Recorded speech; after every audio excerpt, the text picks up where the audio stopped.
আমরা দেখেছিলাম এমএস ওয়ার্ডের হোমের টুল সম্পর্কে, যে কিভাবে আমরা কোথায় টুলগুলো ইউজ করতে পারি সে সম্পর্কে।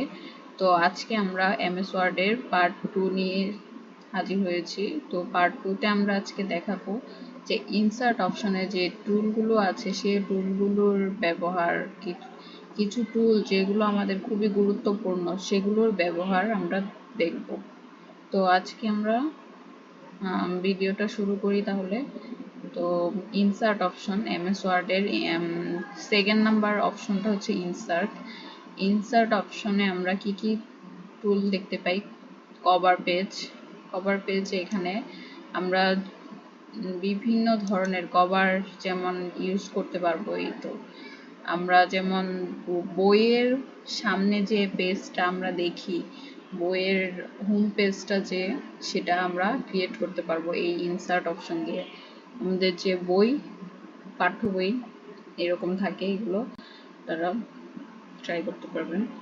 তো এখানে আছে কি ব্ল্যাঙ্ক পেজ। এই তো আমরা এক পেজ থেকে আরেক পেজে যেতে পারবো আর কি। এখানে এই যে যত পেজ আছে ইচ্ছা করলে অত পেজই নেওয়া যাবে।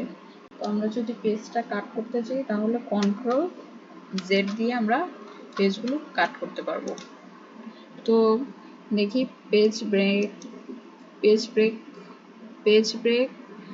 ব্ল্যাঙ্ক পেজ, ওই সেমই অপশনটা। তারপর টেবিলে আমরা এখানে কয়টা ইনসার্ট, কয়টা টেবিল, আমরা যদি কোনোটা রো করতে চাই তাহলে টেবিলে ক্লিক করতে পারবো। আমরা ইনসার্ট টেবিলে ক্লিক করলে আমাদের যতটা কলাম রো দরকার হয় আমরা এখানে লিখে দিলে ফিক্সড কলাম উইথ অটো এই অপশনটা থাকবে। তো এটা আমরা যতগুলো কলাম রো চেয়েছিলাম ততগুলোই এখানে টেবিল আকারে ক্রিয়েট হয়ে যাবে। তারপর চাইলে আমরা ড্র টেবিল করতে পারি, যেমন একটা ড্র টেবিলে ক্লিক করলে একটা পেন্সিলের মতো আসবে। তো আমরা যেভাবে ইচ্ছা সেভাবেই এটা ইউজ করতে পারবো। তো আমরা ড্র টেবিল দেখলাম। তারপর টেবিলের পাশেই আছে আমাদের পিকচার্স। আমরা যদি কোনো পিক অ্যাড করতে চাই, পিকচারে অ্যাড করে তারপর আমাদের এখানে ধরুন আমাদের এখানে একটা ফাইল আছে, তো আমরা পিক একটা অ্যাড করতে চাচ্ছি। তো আমরা যে কোনো একটা পিক সিলেক্ট করে ইনসার্টে ক্লিক করলে এই তো আমাদের পিকটা ইনসার্ট হয়ে যাবে এখানে। তারপর পিকটাতে যদি আমরা কোনো ফ্রেম ইউজ করতে চাই তাহলে এখানে ইনসার্টে ক্লিক করলে আপনার ছবি একটা ইনসার্ট করলে অটোই এসে যায় অপশনটা পিক ফ্রেম, যেটা ওটা অটোই আসে আর কি। তো পিক ফ্রেমের মধ্যে রিমুভ করতে চাইলে ব্যাকগ্রাউন্ড সেটাও আছে। তো এটা আমাদের এই অপশনটা দিই, তারপর আবার আমরা আনডু করে দিলে আবার সেই আগের জায়গায় ফিরে যাবে। তো আমরা এই পিক দিয়ে বিভিন্ন ধরনের যে মডুলেশনটা করা যায় সেটা আমরা দেখব। তো এই তো আমাদের পিকের ফ্রেম, বিভিন্ন ধরনের পিক ফ্রেম ইউজ করতে পারি আমরা। তারপর হচ্ছে পিকচারে যদি কোনো বর্ডার ইউজ করতে চাই, ফ্রেমের পাশেই আমাদের পিকচার বর্ডার নামে একটা অপশন আছে। তো এটা আমরা এই তো কালার অ্যাডজাস্ট করতে চাইলে এখানে বসাতে পারবো। তারপর হচ্ছে পিকচার্স ইফেক্টস। পিকচারটা কি আমাদের প্রিসেট হবে, শেডো হবে, রিফ্লেকশন হবে, নাকি গ্লো হবে, soft is, bevel, 3D rotation.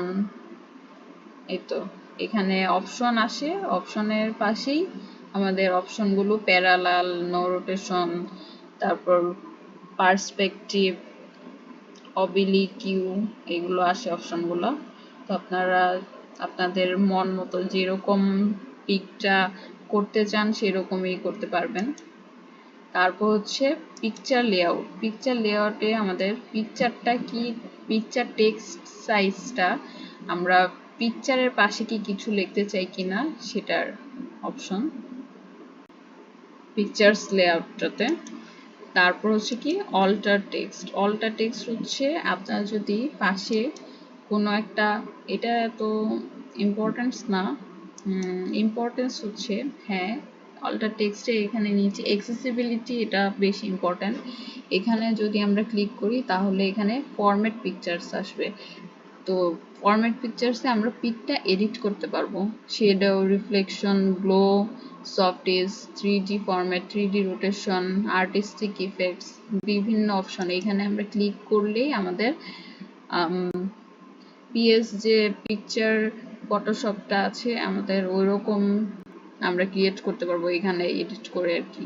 যা ট্রান্সপারেন্সি কমাতে হয়, ব্লার করতে হয়, পিকটা এনজেল করতে হয়, ডিস্টেন্স মেনটেন, এগুলো যা যা আছে, কালার চাইলে আমরা চেঞ্জ করতে পারবো পিকের।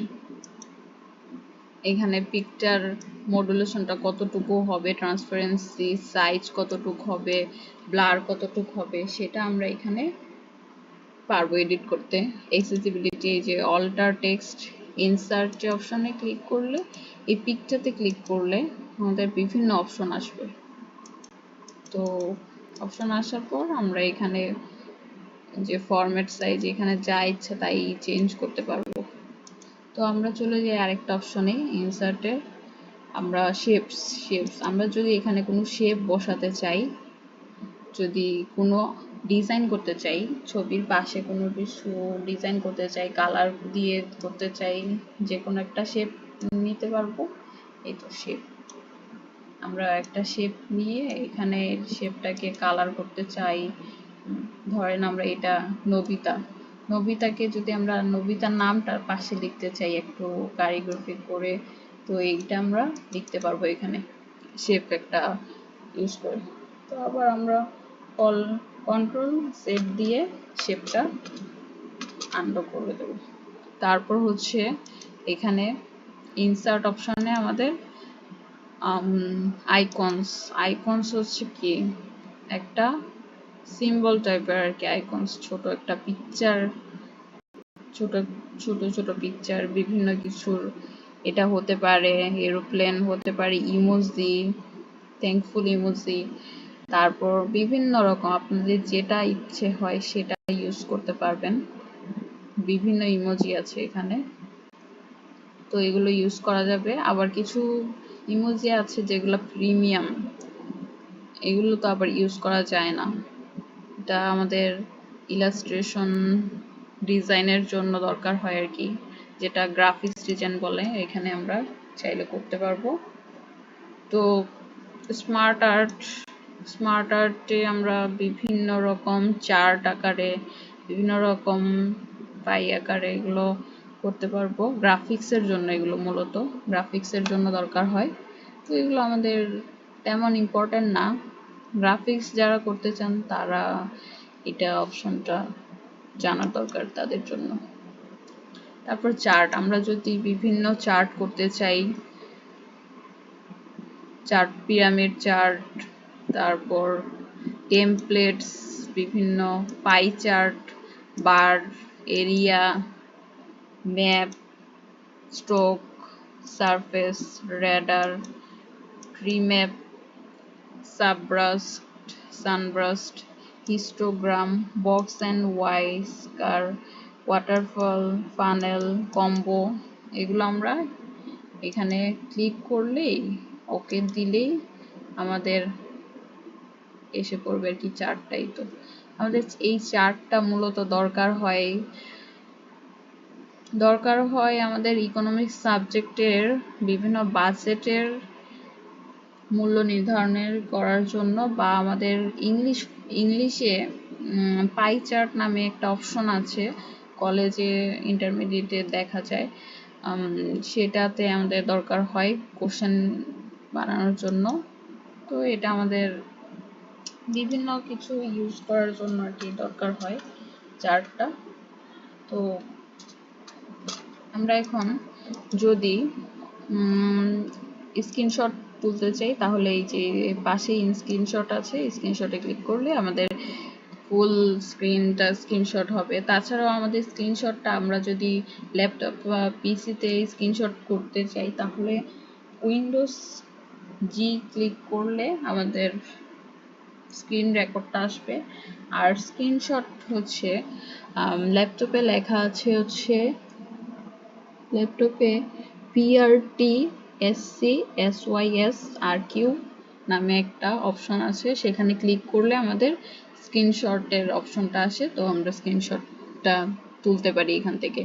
তারপর হচ্ছে অনলাইন ভিডিও। আমরা যদি এখানে কোনো অনলাইন ভিডিও ডাউনলোড করা থাকে আমাদের ফাইলে, তাহলে আমরা এখানে, বা ফাইল দরকার নাই আমাদের, এখানে যদি কোনো গুগল থেকে এনে আমরা কোনো একটা ভিডিওর ইউআরএলটা এখানে পেস্ট করি, তারপর এখানে ইনসার্ট করি, তো ভিডিওটার ইউআরএলটা এখানে পেস্ট হয়ে যাবে। তারপর হচ্ছে হেডার। আমরা যদি এটার উপরে কিছু লিখতে চাই, তাহলে আমাদের হেডারটা ক্রিয়েট হয়ে যায়। যেমন এটা টপিকটা কি, এটা হচ্ছে ডোরেমন সিরিজ, একটা কার্টুনের একটা হেডার, তো এটা আমরা তারপর আবার ক্লোজ হেডার দিলে তো এটা ক্লোজ হয়ে যায় এরকম।